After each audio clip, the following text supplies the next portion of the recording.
Hey, good morning, students. This is Mr. Short, and today is Monday, March 22nd. Okay. First thing I want to say is if you were not able or you did not create your Paxton Patterson account last week, the week of March 15th, that's the first thing you need to do this week. You can't proceed any further in the class until you've created that account. So if you haven't done that, stop this video right now and go back to last week's module, March 15th, and create that Paxton Patterson account. Okay. So for you guys that have created that account and completed last week's module, okay, what we're doing this week, we are doing student introductions. If you've noticed, I've got the Paxton Patterson content pulled up, and this is what you should see when you log in. Okay, you should see student information and distance learning. Okay, this is all in your Paxton Patterson Spring 2021 module. Okay, so what you guys are going to be working on this week is your student introduction. Now, I noticed when I went in this morning to look at the progress that some people had completed the student introduction and some people had even worked ahead to next week. Let's not work ahead, only because some content actually builds on itself, so I want to make sure that we're staying on the same page. But for you students that did go ahead and do your student introduction, I know some of my Cohort B students did at the end of last week. They went ahead and worked in their student introduction. So they got a little bit ahead, and that's fine. But what we're going to do this week, I want the entire class, Cohort B, Cohort A, remote students, all to do their student introduction this week. Okay, we only have a couple more weeks of Cohort A and Cohort B. We'll all be coming back to school here in a couple weeks. So what you're going to do, you're going to click on the Student Introduction tab right here.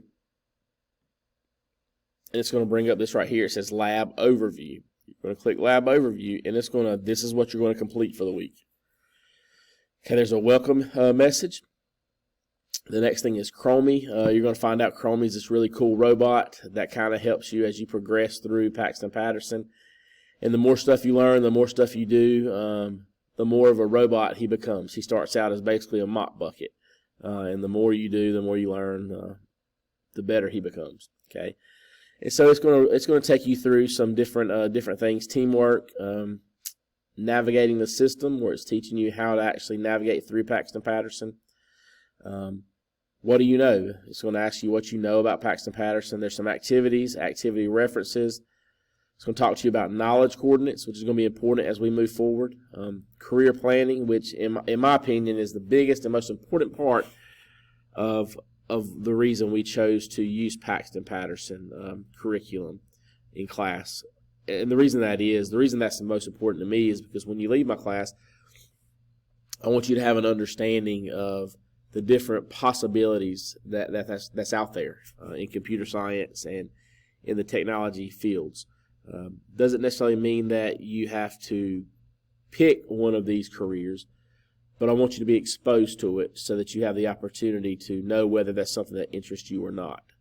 Okay, so career planning is going to be really big for the next several weeks as we work through the Paxton Patterson Distance Learning 1 and Distance Learning 2 modules. It's going to talk to you about checkpoint tests and writing assignments and what those mean and what those look like in modules, as well as knowledge checks. So these are the things you're going to complete this week. Again, if you worked ahead, some of my Cohort B students did. If you worked ahead last week, that's fine. But this is the priority for this week, is making sure that everyone completes this, the student introduction lab overview portion. Okay, and then when we get back to school next week, which is really going to be a really short week for Cohort A and Cohort B, it's actually the last week for Cohort A and Cohort B. After that, we'll all come back to school. But next week, we will actually only be Cohort A will be here on Tuesday. Will not be here on Monday, and Cohort B will be here on Thursday. Will not be here on Friday. So my in-person students will be here one day next week. All right. So remote students, you'll still be remote. All right. So if you have any questions about what the objective for is this week, anything that I want you to do, shoot me an email, shoot me a message in Canvas. As always, just let me know what you need. I will help you and get you the answers. Even if I don't know it, I'll get back to you. All right. So I hope you guys have a good week and a good day, and I will talk to you guys soon.